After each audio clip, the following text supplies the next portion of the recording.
Gulf of Mexico. It's not called that anymore. Oh, I should respect its preferred name? 100%. Okay. Do you respect the preferred He's still your daddy. He's still going to be your daddy no matter what for the next 4 years. So you just got to do it. Are you saying that he's my daddy because he's my president? Exactly. Is he your president? 100%. So he's your daddy too, right? You better believe it. Say it. Say it. I like my daddy. You don't. Yeah! Let's go! Dean is so good at debating. Now he has like 45-year-old white guys calling Trump their daddy. Alexander, why do you support the man, the myth, the failure, and fascist? Where do I start? Economy and inflation, border security and immigration, restoring American values and traditions. Where do you want to start? Sure. Let's start with family and worker policies. I mean, how about this? You get to choose where we start. Now, the first thing you did say was economy and inflation. I mean, I feel like we definitely have talked a lot about border security, and we could probably move on to something else. Sure. What do you want to talk about? You tell me, man. Wow. Just open it up for me. I appreciate it. I would say economy and inflation. I mean, under Trump, the economy saw a record low unemployment and rising wages before COVID. Many working class Americans felt more optimistic, I think, about their financial future. I already got my first question. We'll talk about Trump's first term real quick. So yeah, you told us like a 50-year record low level of unemployment. I'll fill in the gaps for you. That was 3.5% in 2018 or 2019. Now, would you say that? Don't even say if Withers. Don't bring in Withers here. Withers? What? Usually the counter liberal framing is if Withers blames Trump for inflation, point out that inflation surged, blah blah blah. And I didn't track whatever you just said. I'm going to choose to ignore it and move on. Okay, never mind. So now, once again, would you say that Donald Trump is responsible for that record low level of unemployment since it happened while he was president? Yeah, I mean, the same time that COVID-19 took place. Are you sure that you're okay with arguing that Donald Trump was responsible for that record low level of unemployment since he was president while it happened? Are you sure you're okay with that argument? I mean, why don't you just go ahead? Go ahead. Okay. That's a bad argument because if you want to argue that Trump is responsible for damn near whatever happens in America on the macro scale in the economy insofar as long as he's president, well, what's something else that happened while he was president? The highest level of unemployment in the last 100 years was in April of 2020 at 14.8%. So if he's responsible for the 50-year record low because he was president when it happened, he'd also be responsible for the 100-year high since he was president when it happened. So you just attributed the highest level of employment since the Great Depression in the 1920s to a man that you're saying is a great president for the economy. Do you see how I could look at you saying that and think you're quite off base?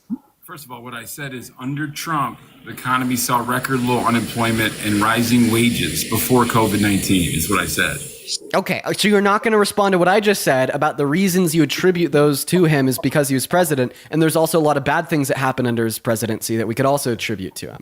You're not even going to entertain my response at all? I guess, but that's just, it's like, how can you not, I guess, agree with me a little bit on that? I mean, Well, because I don't think that it's okay for us to attribute anything that happens in the country to the president. And I mean, I'd assume that you'd get this, but you seem to just be biting the bullet. You're like, fuck yeah, Dean. No, we can blame the highest level of unemployment in the last 100 years on him. The typical MAGA response there is to say, no, we can't blame that on him since it's actually the pandemic and businesses shutting down that caused it. And that's where I'm like, yeah, you're actually right. But what this means is that external variables can influence things that happen in the economy. So you'd have to isolate for them and tell us what Donald Trump did that led to those low levels of unemployment. But honestly, I'm just going to combat this in a new fun way. So we had a lower level of unemployment under Biden and Harris, not once, but twice, as well as we had faster real median wage growth. So real median wages increased under Trump by 2.8% in his 4 years. Meanwhile, real median wages increased under Biden and Harris by 4.6% under their 4 years. So the two macroeconomic variables that you just gave us were outperformed by both Biden and Harris. So why would you vote for the candidate that underperformed compared to the alternative? First of all, I mean, I don't know if you have the numbers in front of you, but the unemployment rate dropped from 4.7% when Trump took office in January 2017 to 3.5% by December 2019. Okay, It's a so you're not going to. Okay, so you didn't respond to the first counter argument I gave you. You didn't respond to the second counter argument I gave you. You just gave me a third new argument. Yeah, well, I mean, if we're just looking at the trends of the data, unemployment rate dropped from 8% when Biden and Harris got office to two record 50-year lows of 3.4% later in the following 2 years. So once again, even if we're just looking at the data and blaming it on the presidency, still yet the Biden-Harris presidency outperformed him. No, he didn't, because actually the jobless rate remained at a below 4% for 22 consecutive months. 22 consecutive months, which I believe is a streak since like the late 1960s. I don't know. Okay. Oh my God, you're really swinging out here. So you gave your third argument. I gave my third response to your third argument, and it goes over your head for a third time, and then you just give us your fourth argument. Okay, I'm going to give my fourth counter response to your fourth argument. What did Donald Trump do? What policy did he pass, or what executive order did he sign into law that caused an unemployment rate to sit below 4% for 22 consecutive months? ChatGPT doesn't give you that answer that quick? Nope. Said no. It's a solid question. Great, man. I appreciate that you could recognize that's a solid question. That's awesome, bro. I mean, it was probably through a combination of pro-growth economic policies, right? Like which ones? Significant tax cuts, rolled back regulations. yeah. Dude, ChatGPT's a shit at debate, by the way. So the significant tax cuts there, the Tax Cuts and Jobs Act, that was signed into law in 2017. Fun fact, according to two Harvard economists, one right-leaning and one left-leaning, only led to a 0.04% increase in the American GDP per year. So those tax cuts were not pro-growth and only led to very marginal returns in economic growth. So that's not it.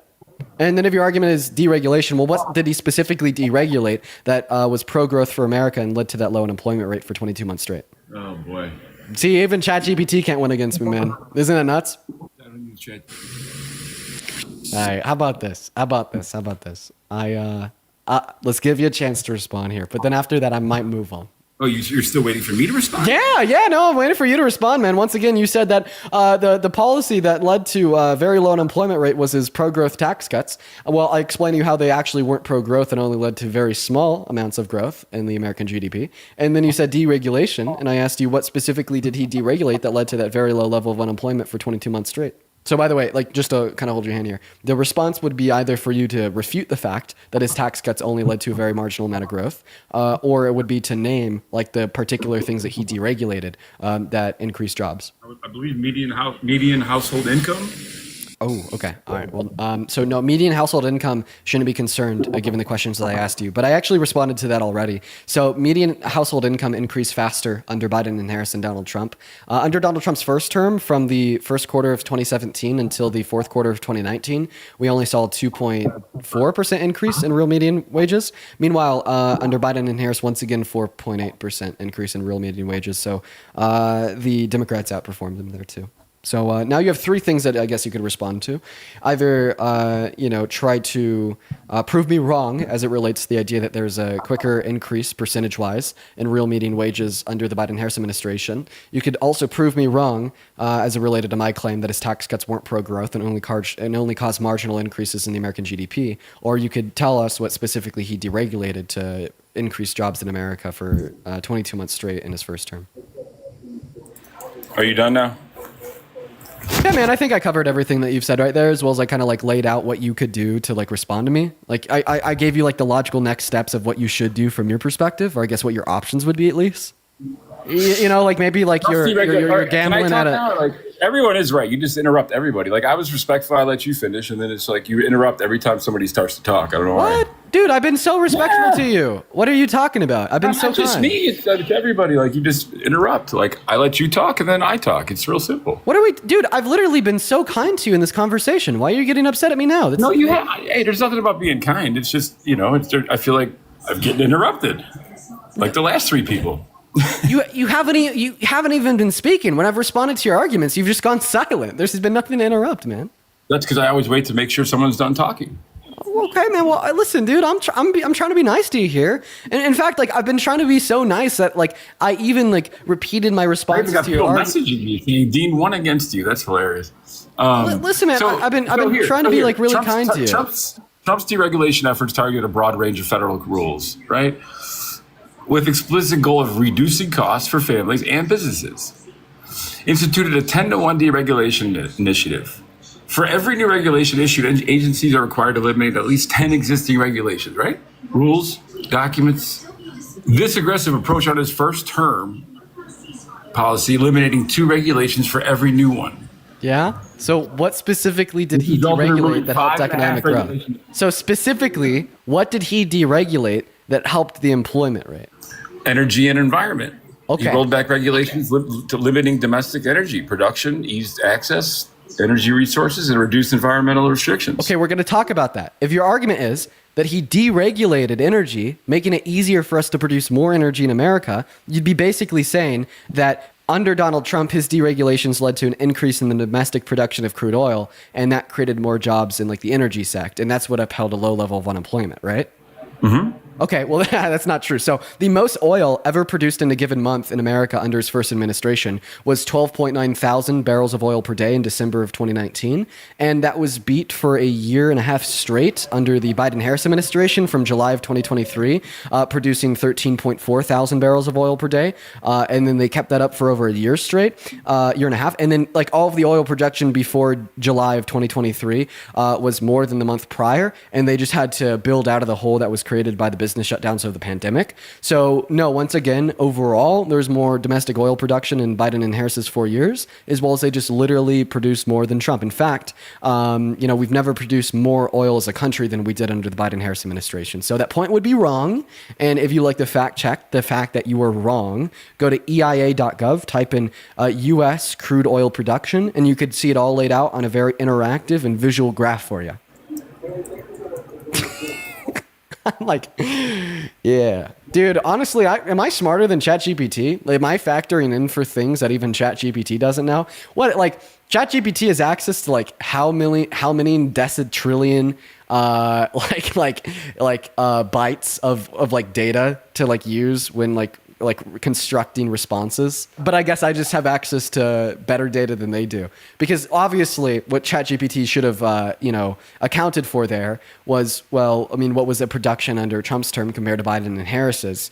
Because if he was good for the production of such, as deregulations would have led to more, compared to the more restrictive Democratic administration, but that's not true, meaning that the point would be disproven based upon the empirical outcome that would be suggested given your hypothesis.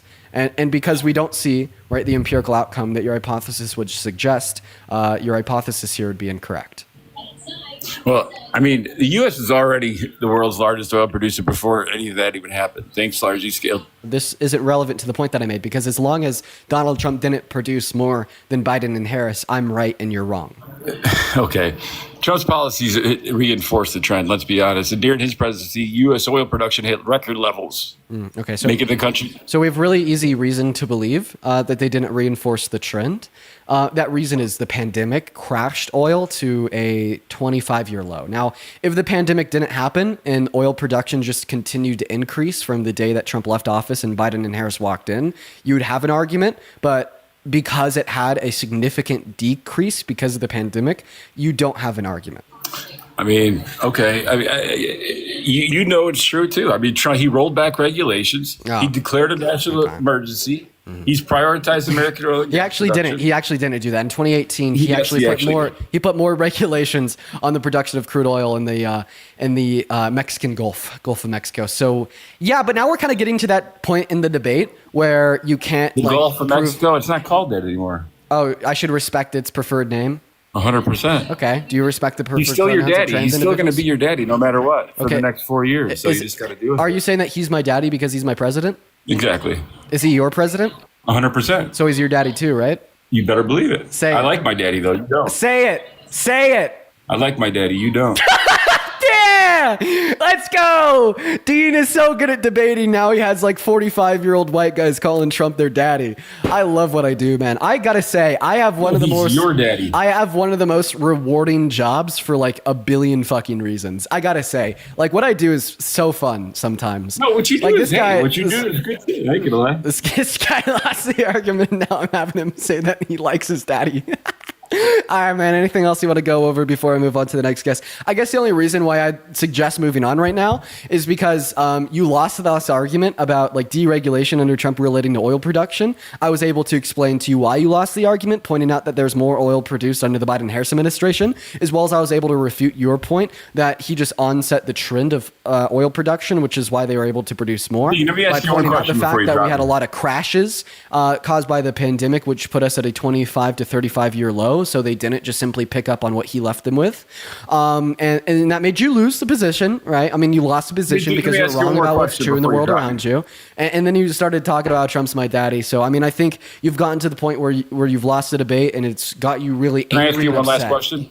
I'm not angry at all, actually. Okay. Can I ask you one last question before you drop me? So then when you said that Trump's my daddy, that wasn't like a thing out of anger? Was it like a thing out of like a kink? No, it's just like, I mean, you know, I don't know why you guys are so, because you notice how there's a lot more of these far left, you know, you don't see too many of these conversations happening with a Trump type of debate, I guess. Right, because you guys can't defend your positions. They're wrong. So, like, why would we see a lot of people like me popping up on places like TikTok and other areas on the internet where it's just like Trump supporters having thousands of viewers having intellectual debate? Well, I mean, it's because like they're wrong. They can't intellectually defend their views like I can, and it has nothing. It's nothing about how intelligent I am or dumb they are. It's just about the fact that their views don't coincide with reality.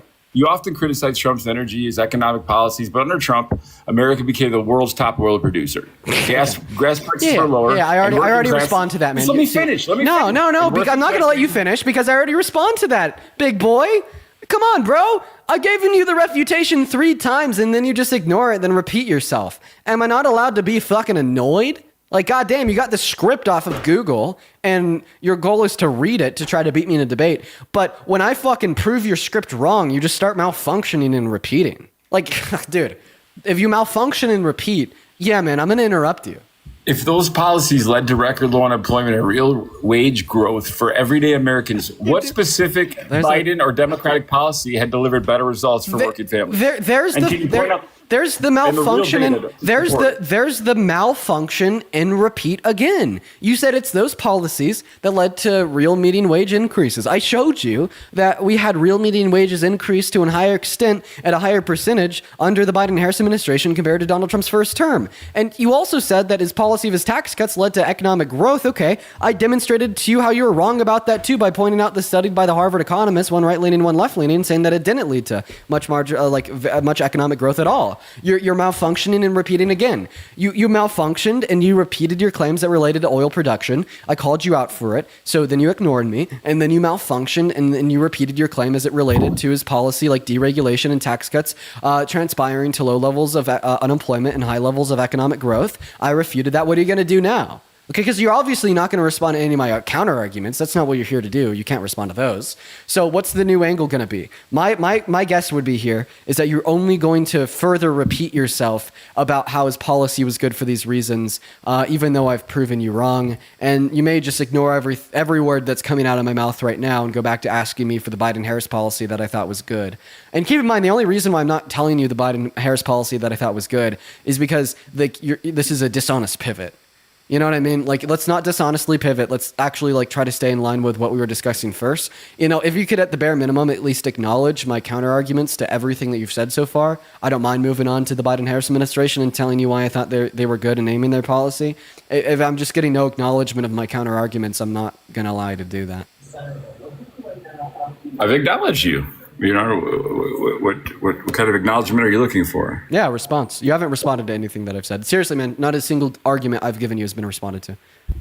Because you just throw out some like Harvard this and Harvard that says this, and that's supposed to just, you know, like end the claim. I mean, I don't get it. Yes, precisely. Yes. Yes, when you make the claim that, for instance, his deregulation led to more domestic crude oil production in America, when I give you a source from the Energy Information Administration that demonstrates to you that that's wrong and that Biden and Harris were better for domestic energy production, that does end your claim. It terminates it. It proves it wrong. Yep, 110%.